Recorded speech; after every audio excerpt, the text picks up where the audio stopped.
Hello aspirants, I welcome you all at परचम classes. तो आज की क्लास में देखिए हम एक नई चीज कर रहे हैं जिसके अंदर हम इंपॉर्टेंट की टर्मिनोलॉजीज कर रहे हैं इकोनॉमिक्स की।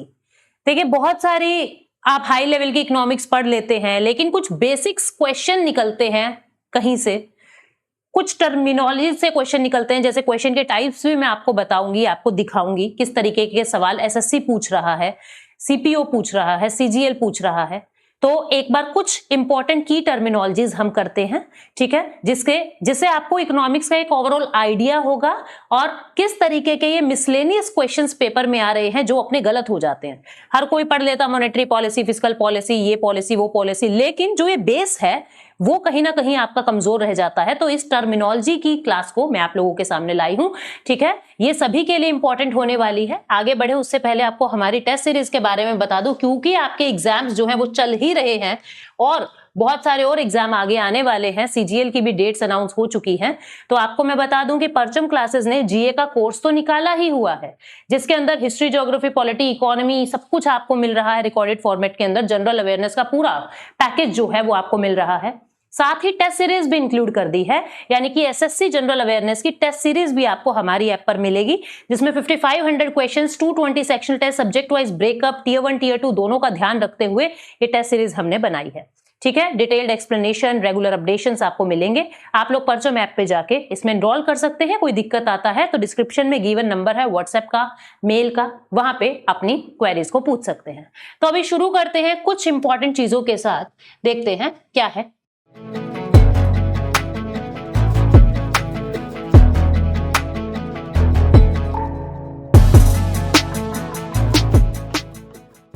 देखो सबसे पहले मैं आपको जो डिफरेंस बता रही हूं that is micro, macro and meso economy.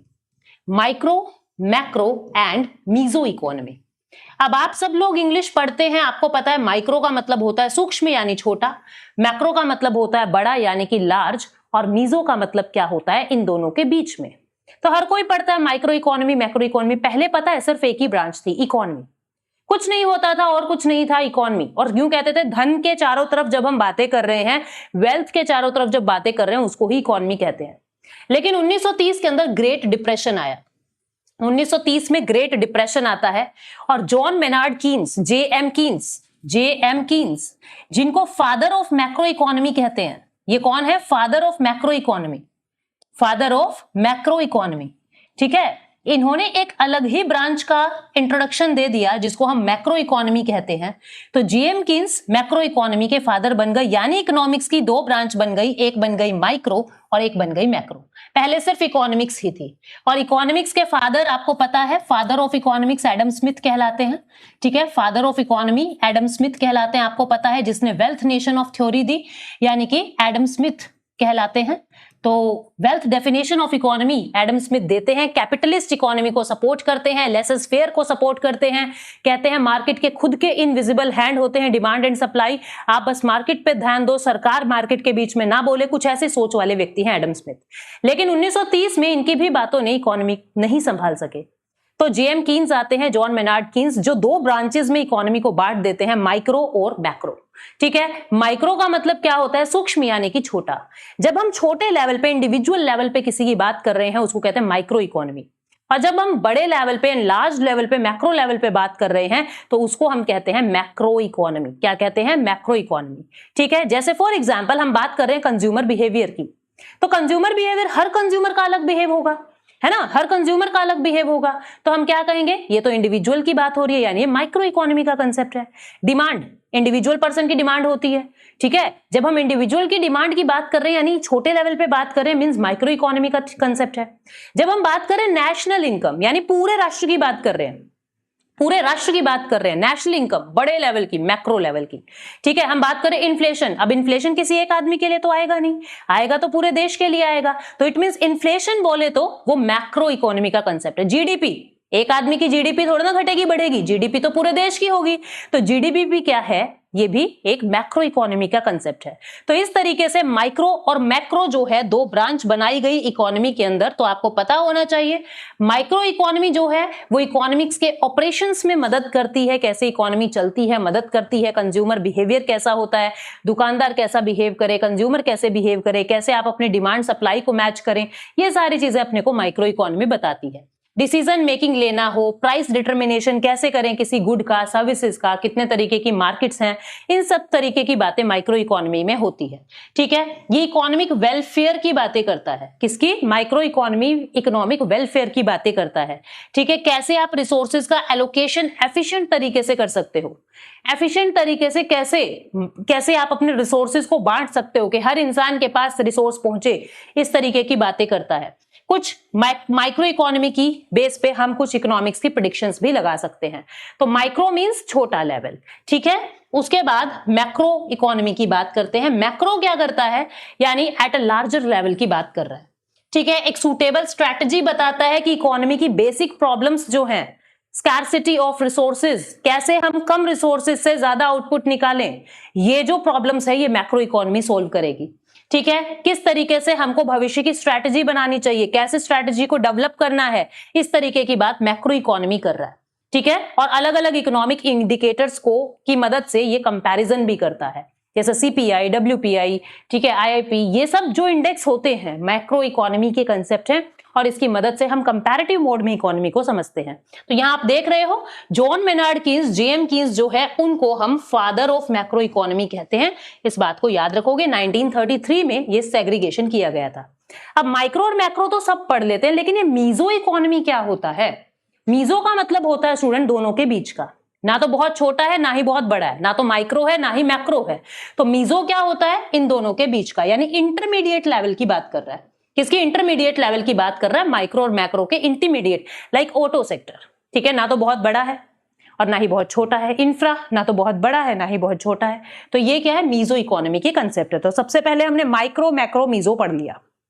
अब चलते हैं अगले तरीके के डिफरेंशिएशन की तरफ, जहां हम क्या क्या डिफरेंस पढ़ रहे हैं।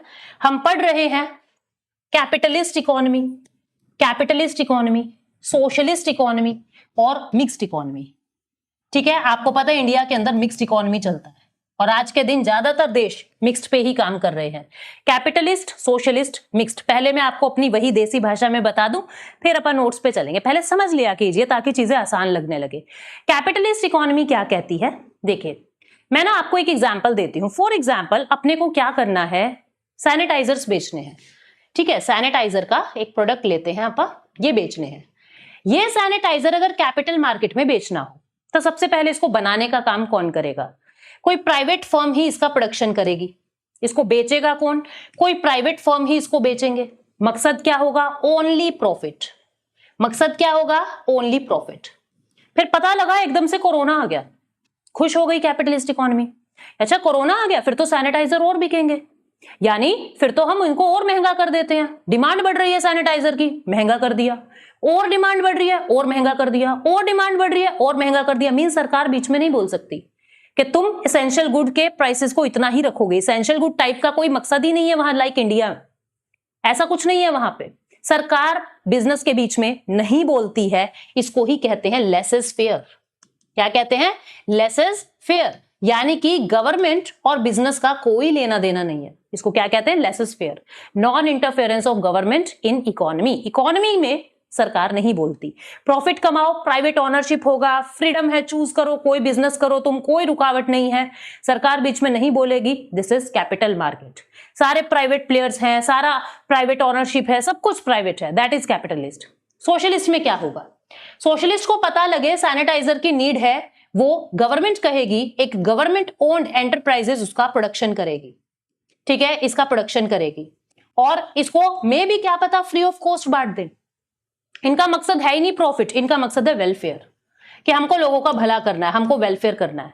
ये वही चीज बनाएंगे जिसकी जरूरत है, ये वही चीज का प्रोडक्शन करते हैं जिसकी जरूरत है, ये वो चीज बनाते हैं जिसमें प्रॉफिट है।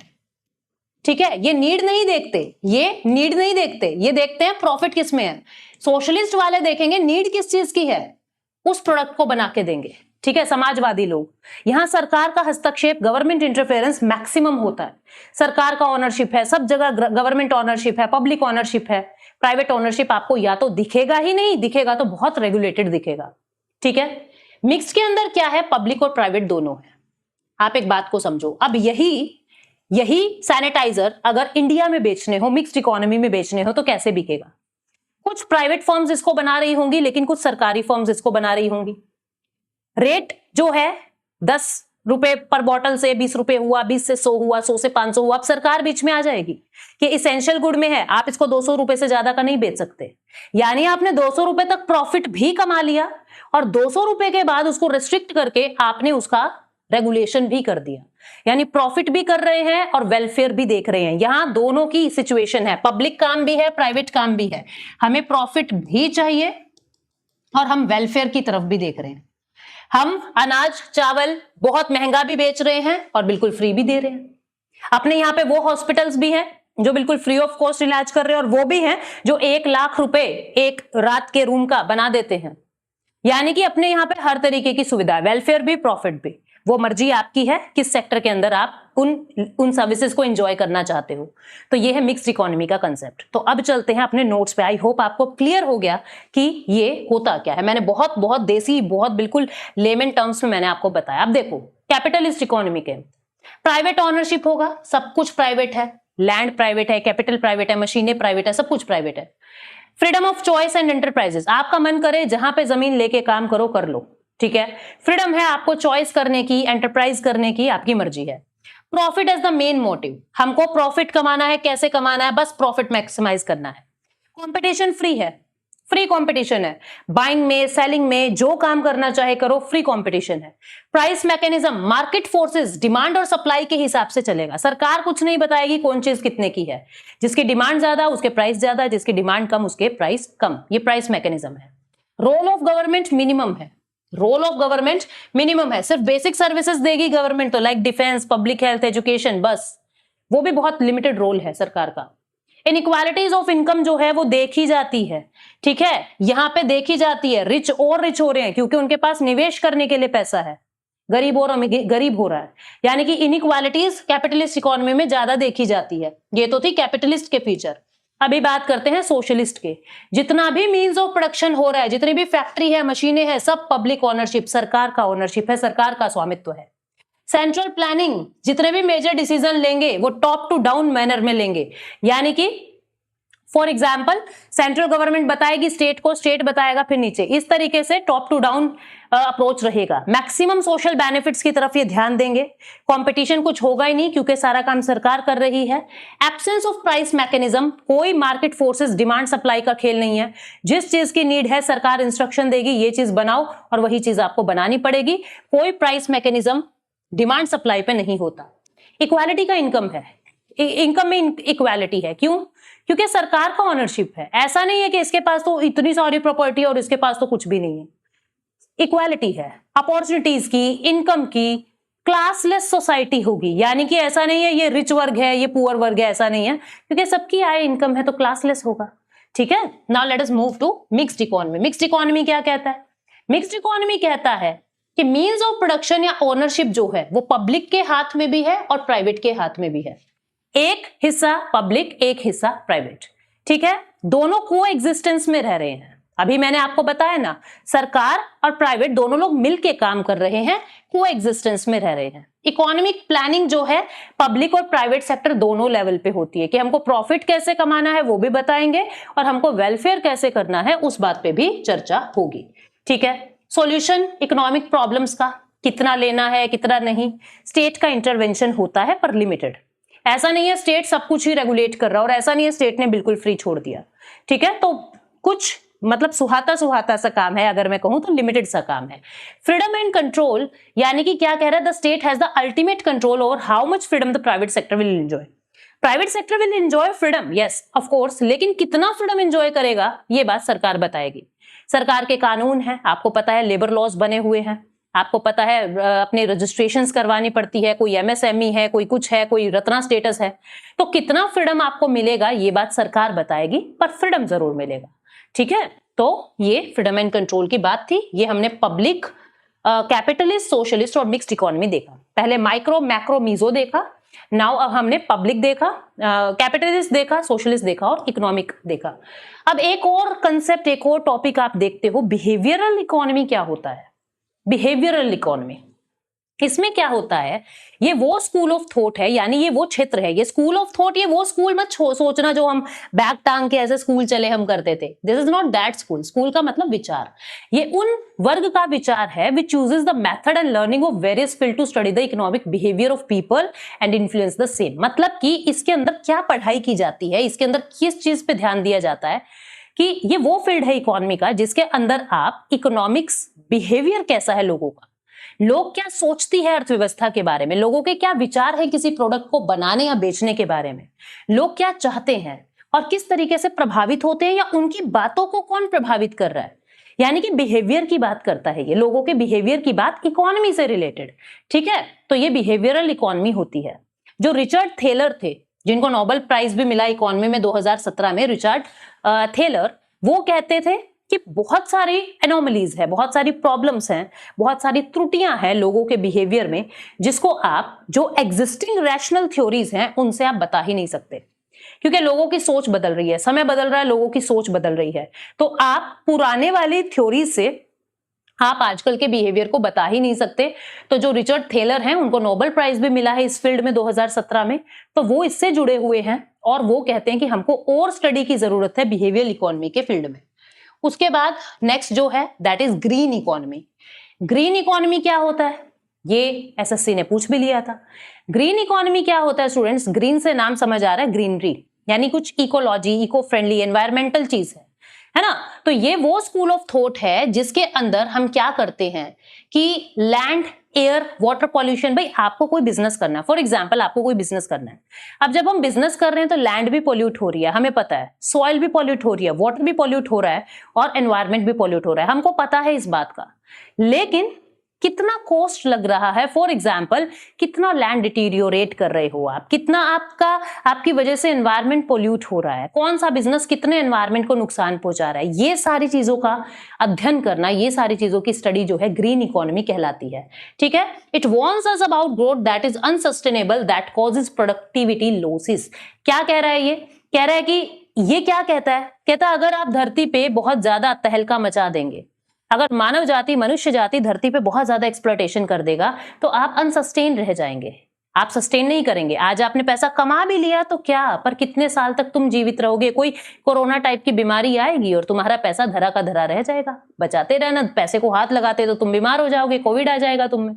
तो ये क्या कह रहे हैं, इससे प्रोडक्टिविटी लॉसेस होगा, अनसस्टेनेबल आपकी लाइफ हो जाएगी अगर आपने ग्रीन इकोनॉमी की स्टडी को तरीके से नहीं किया। तो नेचर भी देखना है, इकोनॉमिक ग्रोथ भी देखना है, दोनों के बीच में हार्मनी बनानी है। इसके बाद एक फील्ड होता है हेल्थ इकोनॉमी। हेल्थ इकोनॉमी क्या कह रहा है, यानी कि हेल्थ केयर सेक्टर की एफिशिएंसी, उसकी वैल्यूज और उसके बिहेवियर को जांचना। यानी कहने का मतलब क्या है कि हेल्थ सेक्टर आपका कैसा चल रहा है, हॉस्पिटल्स आपके कैसे हैं, हेल्थ इंडिकेटर कैसा है, maternal mortality rate, fertility rate, कितने child birth rate, crude birth rate, death rate, इन सब चीजों को ध्यान में रखते हैं। जैसे ये इसके अंदर क्या क्या आएगा, हेल्थ इंडिकेटर्स, मतलब किन किन इंडिकेटर से हम हेल्थ बता सकते हैं। ठीक है, फिर हमारे प्रिवेंटिव या क्यूरेटिव मेजर्स क्या हैं, मेडिकल रिसर्च एजुकेशन कैसा है, rural health mission, drug price control, neonatal care, maternity child health, budgetary allocation for health, इस तरीके की, यानी पूरे स्वास्थ्य विभाग की जब बातें हो रही है उसको हम हेल्थ इकोनॉमिक्स कहते हैं। ठीक है, ऐसे ही अगर टर्म आ जाए ब्लू इकोनॉमी, तो ब्लू यानी ब्लू है पानी, पानी है ना, तो ब्लू इकोनॉमिक्स ये मरीन लाइफ से रिलेटेड होता है। जैसे ग्रीन इकोनॉमी एनवायरमेंट से रिलेटेड है, बिल्कुल इसी तरीके से ब्लू इकोनॉमी मरीन लाइफ से रिलेटेड है। ठीक है, उसके बाद एक टर्म मैं बता रही हूं, क्राउडिंग आउट। अब तुम ना इसको समझना, एक ये नया टर्म है, हटके है, इसमें कोई इकोनॉमी की परिभाषा फील्ड नहीं है, ये टर्म है जो आप अमूमन आप अखबारों में देखते हो। Crowding out, what is crowding out? Crowding out क्या होता है, समझना मेरी बात को। क्राउड मतलब भीड़, भीड़ को आउट कर रहे हैं। देखो ऐसे ना सलमान खान आ रहा है, सलमान खान, ठीक, और यहां बहुत सारी भीड़ खड़ी थी, बहुत सारी भीड़, मेरा दोस्त भी इसमें एक खड़ा है। तो तो अब सलमान खान जब एंट्री ले रहा है तो उसके गार्ड क्या कर रहे हैं, हट जाओ हट जाओ हट जाओ, इनको हटा देंगे, भाई आ रहे हैं भाई आ रहे हैं, हट जाओ हट जाओ हट जाओ। यहां सलमान खान की जगह मैंने बिठा दिया सरकार को, गवर्नमेंट को। और ये कौन है, ये सारे प्राइवेट प्लेयर हैं, प्राइवेट प्लेयर हैं। अब मार्केट तो एक है ना, जहां से आप पैसा उठा रहे हो बैंकों से या फिर आम जनता से पैसा उठा रहे हो, मार्केट तो एक है। जब सरकार ज्यादा लोन ले ले मार्केट से, जब सरकार ज्यादा पैसा ले ले मार्केट से, सरकार क्या कह रही है, मैं खर्चा करूंगी। सरकार ने क्या कहा, मैं खर्च करूंगी, मैं बहुत ज्यादा एक्सपेंडिचर करूंगी, बहुत ज्यादा एक्सपेंडिचर करूंगी, मैं खर्च करूंगी। जब गवर्नमेंट अपना एक्सपेंडिचर इंक्रीज करना चाहती है तो गवर्नमेंट सलमान खान बनके मार्केट में घुस रही है कि सारे लोन का पैसा मुझे दो, हमें लोन चाहिए। तो प्राइवेट प्लेयर को क्या कहेंगे, हट जाओ। प्राइवेट इंस्टीट्यूशंस को लोन की फाइनेंस की कमी हो जाती है, प्राइवेट इंस्टीट्यूशंस को लोन की या फाइनेंस की कमी हो जाती है। इसको क्या कहते हैं, क्राउडिंग आउट। आपने उनको, क्राउड को, प्राइवेट इंस्टीट्यूशन को आउट कर दिया है, बाहर भेज दिया, भाग जाओ यहां से, सरकार आ गई है, सलमान खान आ गया, ठीक है। तो ये क्या है, जब गवर्नमेंट एक्सपेंडिचर इंक्रीज हो रहा है, मार्केट से ज्यादा फंडिंग, ज्यादा लोन गवर्नमेंट उठा ले और प्राइवेट सेक्टर को कम फंडिंग मिल रही है, इस प्रॉब्लम को कहते हैं क्राउडिंग आउट। इससे होगा क्या, अब गवर्नमेंट ज्यादा एक्सपेंडिचर करने को तैयार है तो इट मींस अब आपका पैसा नहीं लगेगा। अब सिलेंडर जो आप 1100 रुपए का ला रहे थे, सरकार कह रही है तुम 300 भर दो, 800 हम भर देंगे, यार क्या चिंता है, कोई दिक्कत ही नहीं है, लोन उठा रखा है बहुत, ये गवर्नमेंट दे रही है, 300 रुपए आपकी जेब से लग रहा है। यानी आपके पास पैसे ज्यादा बच गए, आपके पास पैसे जेब में ज्यादा बच गए क्योंकि सरकार ने भर दिया आपका खर्चा। अब जब ज्यादा बच गए तो आप डिमांड ज्यादा करोगे, चीजों की डिमांड ज्यादा करोगे तो इन्फ्लेशन हो जाएगा। तो अगर कहीं यूपीएससी में स्टेटमेंट बन जाए कि crowding out leads to inflation in economy, that's true, वो सही है, क्योंकि गवर्नमेंट का स्पेंडिंग बढ़ रहा है और जब कभी भी गवर्नमेंट का स्पेंडिंग बढ़ता है तो इन्फ्लेशन बढ़ता है, ठीक है। तो ये है क्राउडिंग आउट की समस्या। अब हम नोट्स पे चलते हैं, क्या कहते हैं आपके नोट्स, देखिए। Crowding out refers to the negative impact that government spending can have on private investment. ये वो बुरी परिस्थिति है जहां पे गवर्नमेंट स्पेंडिंग की वजह से प्राइवेट इन्वेस्टमेंट को एक नेगेटिव इंपैक्ट पड़ रहा है। The theory of crowding out suggest that when the government increases it's spending, जब गवर्नमेंट अपना स्पेंडिंग इंक्रीज कर रहा है तो गुड्स और सर्विसेज की डिमांड मार्केट में बढ़ जाएगा, जिससे इन्फ्लेशन और इंटरेस्ट रेट जो है वो हाई हो जाएगा, ठीक है, समझ गए, दिस इज क्राउडिंग आउट। तो मैंने आपको आसान भाषा में समझा दिया, उसके बाद आप इन लाइंस को बड़े प्यार से समझ जाएंगे। इसके बाद टर्म है opportunity cost. What is the meaning of opportunity cost, अवसर लागत, अवसर लागत, द वैल्यू फोरगोन। मैं आपको एग्जांपल देती हूँ। ये पता, ये टर्म ऐसी होती है, पढ़ते हैं ना समझ नहीं आता, दिमाग खराब हो जाता है कि कहना क्या चाहते हो, लेकिन इसको साधारण भाषा में करते हैं। अपॉर्चुनिटी कॉस्ट इंग्लिश में कहते हैं, हिंदी वाले स्टूडेंट इसको अवसर लागत कहते हैं। क्या कहते हैं, अवसर लागत। अपॉर्चुनिटी कॉस्ट यानी अवसर लागत। मैं आपको एग्जांपल देती हूँ। ये मेरा कोई दोस्त है, ठीक है, ये मेरा दोस्त है, इसकी नौकरी लग रही है, इसको 2 जॉब ऑफर्स हैं, एक है 70,000 रुपए मंथली और एक है 50,000 रुपीज मंथली। तो अब तुम यूं देखो, 50,000 वाली ना इसके घर के नजदीक है, it is near by its home, इसके घर के नजदीक, और ये घर से बहुत दूर दूर शहर में कहीं है। तो इसने सोचा यार क्या घर से दूर जाके करूंगा, इतना खर्चा तो मेरा वैसा ही लग जाएगा, रूम का, खाने पीने का, फैमिली से दूर रहूंगा, होम सिकनेस होएगी, मैं 50,000 वाली नौकरी ले लेता हूं। तो इसने क्या खोया, अब ऑप्शन में आएगा अपॉर्चुनिटी कॉस्ट क्या है, 50,000 है, 70,000 है, 20,000 है, 120,000 है, कितना है अपॉर्चुनिटी कॉस्ट। अब आप में से कहेंगे जी इसने खोया 20,000 रुपए, है ना, 50 की नौकरी ले ली, 70 वाली ठुकरा दी, 20,000 रुपए इसने खो दिया, बट ये गलत है। अपॉर्चुनिटी कॉस्ट इज 70K, इसने 70,000 रुपए खोए हैं। तो अपॉर्चुनिटी कॉस्ट क्या होता है, द वैल्यू फोरगोन, यानी आपकी जेब में 10 रुपए थे, आपने उस 10 रुपए से गोलगप्पे खा लिए, आपकी जेब में 10 रुपए हैं, आपने उस 10 रुपए से गोलगप्पे खा लिए। तो अब तुम एक बात को समझो, जब गोलगप्पे खा लिए तो उन 10 रुपए से और क्या क्या चीजें आ सकती थी जो तुमने छोड़ दी। जी मैडम, हम 10 रुपए से एक हैंकी खरीद सकते थे, 10 रुपए से हम ये कर सकते थे, 10 रुपए से हम आइसक्रीम खा सकते थे, यानी जो चीजें तुमने छोड़ दी 10 रुपए में, that is opportunity cost, the value forgone, ठीक है। तो ये क्या है, इसीलिए कहते हैं फ्री गुड्स जितनी भी होती है, जितनी भी फ्री गुड्स होती है उनका अपॉर्चुनिटी कॉस्ट 0 होता है, जितनी भी फ्री गुड्स होती हैं उनका अपॉर्चुनिटी कॉस्ट 0 होता है। क्यों, क्योंकि फ्री की गुड है, जेब में जितना पैसा था उतना ही पड़ा है, आपका कोई अपॉर्चुनिटी कॉस्ट कुछ वैल्यू गई ही नहीं कि मैंने इस सामान में तो इतने रुपए में तो ये ले लिया, अब मेरी बाकी चीजें छूट गई। कुछ छूटता ही नहीं फ्री गुड में, भंडारा है ना, भंडारा है, खा रहे हो मजे से, पैसे जेब में जितने डाले थे उतने के उतने पड़े हैं, उस पैसे से आप जो चाहो वो खर्च लो। तो अपॉर्चुनिटी कॉस्ट फ्री गुड्स का 0 होता है। अपॉर्चुनिटी कॉस्ट क्या होता है? The value forgone. उम्मीद करती हूं आप समझ गए हैं। देखिए, a cost of having a little more of one good in terms of amount of the other good, मतलब कि दूसरे गुड की अमाउंट में आपने कुछ सामान ले लिया है और जो value that has to be forgone, जो वैल्यू चली गई है जिसकी मतलब एक सामान लेने की वजह से जिस दूसरी गुड की वैल्यू चली गई है, that forgone value is opportunity cost. ठीक है। सेंट्रली प्लान्ड इकोनॉमी किसको कहते हैं? सेंट्रली प्लान्ड इकोनॉमी अगला टर्म है। सेंट्रली प्लान्ड इकोनॉमी शब्द का मतलब क्या है? द गवर्नमेंट और the central authority plans all the essential activity. जब समाज के अंदर, जब देश के अंदर, जब इकोनॉमी के अंदर गवर्नमेंट यानी जो सेंट्रल अथॉरिटी है, केंद्र सरकार, वो हर चीज को प्लान कर रही है, वो अथॉरिटी है, वो हर चीज को प्लान कर रही है, उसको हम कहते हैं सेंट्रली प्लान्ड इकोनॉमी। यूटिलिटी एक नया टर्म है जो बहुत पूछा जाता है। यूटिलिटी का मतलब होता है the want satisfying capacity, degree of satisfaction, degree of satisfaction. ठीक है। The more the need of commodity, जितनी आपको किसी वस्तु की जरूरत होती है वो मिलने पे उतनी ही ज्यादा आपको संतुष्टि होती है। आज आपको जरूरत है नौकरी की, नौकरी मिलते ही आपको संतुष्टि गजब की होगी, यानी यूटिलिटी मैक्सिमम हो जाएगी। यूटिलिटी होता है डिग्री ऑफ सेटिस्फैक्शन।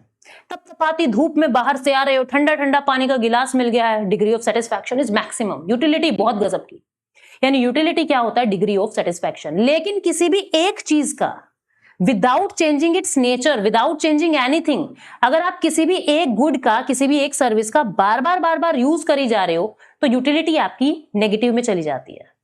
उदाहरण देती हूं, एग्जाम्पल समझिए। मान लीजिए आप कहीं बाहर से गर्मी से आए हैं, ठंडा ठंडा एक गिलास पानी का मिल गया, मजा आ गया, पी के आत्मा तृप्त हो गई। अब दूसरा गिलास और दे दिया, पहले से कम अच्छा लगेगा। तीसरा गिलास और पी लिया, अब बिल्कुल अच्छा नहीं लगेगा, पेट भर चुका है तुम्हारा। चौथा गिलास और किसी ने जबरदस्ती पिला दिया, नाउ यू विल वॉमिट। आपको सेटिस्फैक्शन नहीं हो रहा है, बिकॉज अब आपको उस कॉमोडिटी की नीड नहीं थी। किसी भी चीज की जितनी ज्यादा जरूरत होगी उससे संतुष्टि उतनी ही मिलेगी।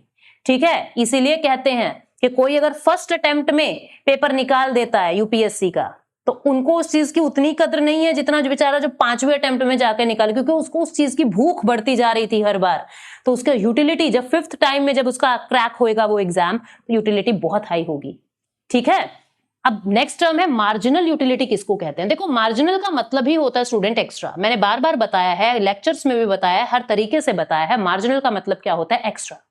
एक्स्ट्रा मतलब आप कपड़े सिलवा रहे हैं, आप टेलर को कह रहे हैं एक्स्ट्रा कपड़ा छोड़ देना, मार्जिन छोड़ देना, कल को मोटे होंगे तो हम खुलवाएंगे।